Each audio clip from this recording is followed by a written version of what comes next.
ಇಷ್ಟೊಂದು ದೊಡ್ಡ ಅನಾಹುತ ಆದಂಥ ಟೈಮಲ್ಲಿ ಒಂದು ಕಡೆ ಅವರು ಹೇಳ್ತಾ ಇದ್ರು ಚಿನ್ನಸ್ವಾಮಿ ಸ್ಟೇಡಿಯಂದಲ್ಲಿ ಏನು RCB ಮ್ಯಾಚು ಅದು ನಮ್ಮ ಎಲ್ಲ ಕ್ರೀಡಾಪಟುಗಳೆಲ್ಲ ಕೂಡ ಅಲ್ಲಿ ಬರಬೇಕಾಯಿತು. ಅಲ್ಲಿ ಬಂದಂಥ ಟೈಮಲ್ಲಿ ಅಲ್ಲಿ ಎಲ್ಲೊಂದು ಕಡೆ ಕಾಲು ತುಳಿತ ಆಯಿತು ಅಂತ ಹೇಳ್ತಾರೆ. ನಾನು ಹೇಳ್ತಾ ಇದ್ದೇನೆ, ಇವತ್ತು ಮುಖ್ಯಮಂತ್ರಿಗಳು ಇನ್ನೊಂದು ಹೇಳಿಕೆ ಕೊಡ್ತಾರೆ, ಅವರು ಅಲ್ಲಿ ಆದಂಥ ಘಟನೆಗೆ ನಮಗೆ ಸಂಬಂಧ ಇಲ್ಲ ಅಂತ ಹೇಳ್ತಾರೆ. ಅಂದರೆ ಬಹುಶಃ ಈ ಚಿನ್ನಸ್ವಾಮಿ ಕ್ರೀಡಾಂಗಣ ಏನನ್ನ ಬೇರೆ ರಾಷ್ಟ್ರದಲ್ಲಿ ಇದೆನಾ ಗೊತ್ತಿಲ್ಲ ನಮ್ಗೆ, ಎಲ್ಲಿದೆ ಅನ್ನೋಂಥದ್ದು. ಬಹುಶಃ ವಿಧಾನಸೌಧದಲ್ಲಿ ಮೆಟ್ಲ ಮೇಲೆ ಅವ್ರು ಕಾರ್ಯಕ್ರಮ ಮಾಡ್ತಾರೆ, ಕಾಡಿದು ಮಾಡಿದ ನಂತರ ಅವತ್ತು ಪುನಃ ಅಲ್ಲಿಗೆ ಹೋದಂಥ ಟೈಮಲ್ಲಿ ಅದಕ್ಕೆ ನಮ್ಗೆ ಸಂಬಂಧ ಇಲ್ಲ ಅನ್ನೋಂಥ ಮಾತು ಮುಖ್ಯಮಂತ್ರಿಗಳು ಮಾತಾಡ್ತಾರೆ. ಹಂಗಾಗಿ ಇವತ್ತು ಭಾಳಷ್ಟು ಮಂದಿ ಅಮಾಯಕರು ನೋಡ್ರಿ, ಒಬ್ಬ ಕುಟುಂಬದಲ್ಲಿ 11 ಮಂದಿ ಅಂದರೆ ಬಹುಶಃ 11 ಮಂದಿ ಮಕ್ಕಳೆಲ್ಲರೂ ಕೂಡ ಬಿಲೋ 30 ಇಯರ್ಸ್ ಒಳಗಡೆನೇ ಇರಬೇಕಲ್ಲಮ್ಮ, 30 ಇಯರ್ಸ್ ಒಳಗಡೆನೆ. ಒಬ್ಬರಂದ್ರೆ 44 ವರ್ಷ ಇದ್ದಾರೆ. ಸಾಕಷ್ಟು ಮಂದಿ ಪಾಪ, ಒಬ್ಬ ಡಾಕ್ಟ್ರು, ಒಬ್ಬ ಇಂಜಿನಿಯರು, 5 ಮಂದಿ ಹುಡುಗಿಯರು, ಒಬ್ಬ ಲೀಡ್ CA.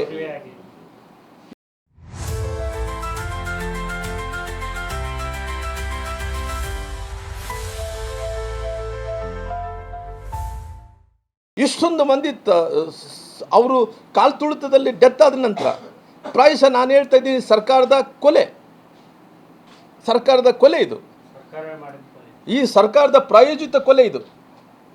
ಹಂಗಾಗಿ ಸರ್ಕಾರ ಇವತ್ತು ಎಲ್ಲ ರೀತಿಯಲ್ಲೂ ಕೂಡ ಇವತ್ತು ಈ ರೀತಿ ಭಾಳಷ್ಟು ಮಂದಿನ ಜೀವ ತೆಗೆಯುವಂಥ ಕೆಲಸ, ಅವರು ಅಡ್ಮಿನಿಸ್ಟ್ರೇಷನ್ ಕೊಲ್ಯಾಪ್ಸ್ ಆಗಿ ಅಡ್ಮಿನಿಸ್ಟ್ರೇಷನ್ ನಡ್ಸೋಕ್ಕಾಗಲಿಕ್ಕೋಸ್ಕರವಾಗಿ ಈ ರೀತಿ ಎಲ್ಲರನ್ನೂ ಕೂಡ ಇವತ್ತು ಈ ರೀತಿ ಸರ್ಕಾರ ಪ್ರಾಯೋಜಿತ ಕೊಲೆ ಆಗೋಂಥ ಕೆಲಸ ಮಾಡಿದೆ.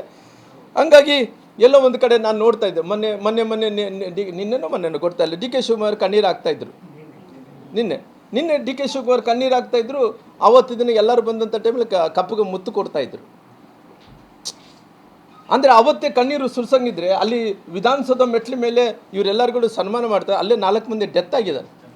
ಆ ಡೆತ್ ಆದಂಥ ಸುದ್ದಿ ಕೇಳಿದಂಥ ಟೈಮಲ್ಲಿ ಅಲ್ಲಿ ಏನೇನು ಮಾಡಬೇಕು ಎಲ್ಲ ಫಾರ್ಮಾಲಿಟೀಸ್ ಎಲ್ಲ ಮಾಡ್ಕೊತಾ ಇದ್ದಾರೆ.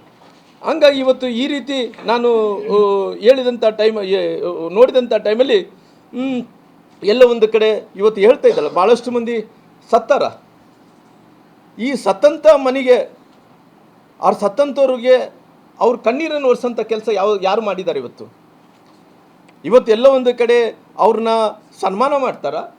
ಸನ್ಮಾನ ಮಾಡಿದ ನಂತರ ಭಾಳಷ್ಟು ಮಂದಿ ಸತ್ತಂಥವ್ರು, ಮಣ್ಣಾದಂಥವ್ರು, ಎಲ್ಲ ಒಂದು ಕಡೆ ಸರ್ಕಾರದಲ್ಲಿದ್ದಂಥ ಎಲ್ಲ ಜವಾಬ್ದಾರಿ ಇರುವಂಥ 34 ಮಂದಿ ಮಂತ್ರಿಗಳು ಯಾರು ಸತ್ತಾರೋ ಅವ್ರ ತಾಯಂದ್ರಿಗೆ ಹೋಗಿ ಕಣ್ಣೀರು ಒರೆಸೋಂಥ ಕೆಲಸ ಆಗಲಿಲ್ಲ.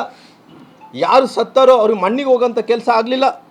ಯಾರು ಸತ್ತಾರೋ ಅವ್ರಿಗೆ ಸಾಂತ್ವನ ಹೇಳೋಂಥ ಕೆಲಸ ಆಗಲಿಲ್ಲ. ಆದರೆ ಇವತ್ತು ಎಲ್ಲೋ ಒಂದು ಕಡೆ ಸರ್ಕಾರ ಮನಸ್ಸು ಮಾಡಿದರೆ ತಕ್ಷಣ ವಾರ್ ಫುಟಿಂಗ್ದಲ್ಲಿ ಯಾರು ಸತ್ತಾರೋ ಹೋಗಿ ಅವರು ಸಾಂತ್ವನ ಹೇಳಬೇಕು, ಯಾರು ಸತ್ತಾರೋ ಅವ್ರಿಗೆ ಮಣ್ಣಿಗೆ ಹೋಗ್ಬೇಕಾಯ್ತು, ಅವರಿಗೆ ತಾಯಂದ್ರಿಗೆ ಕಣ್ಣೀರು ಒರೆಸೋಂಥ ಕೆಲಸ ಇದು ಯಾವುದೂ ಮಾಡಿಲ್ಲ ಸರ್ಕಾರ. ಹಂಗಾಗಿ ಇವತ್ತು ಎಲ್ಲ ಒಂದು ಕಡೆ ಇವರು ದೌರ್ಬಲ್ಯ ನೋಡ್ತಾ ಇದ್ರಿಗಿನ ಎಲ್ಲ ಒಂದು ಕಡೆ ಅವರು ಮಾಡಿದಂಥ ತಪ್ಪನ್ನು ತಪ್ಪಿಸ್ಕೋಬೇಕು ಅನ್ನೋಂಥ ಕಾರಣದಿಂದ ಈ ರೀತಿ ಮಾಡೋಂಥ ಕೆಲಸ ಆಗ್ತಾಯಿದೆ. ಹಂಗಾಗಿ ಇವತ್ತು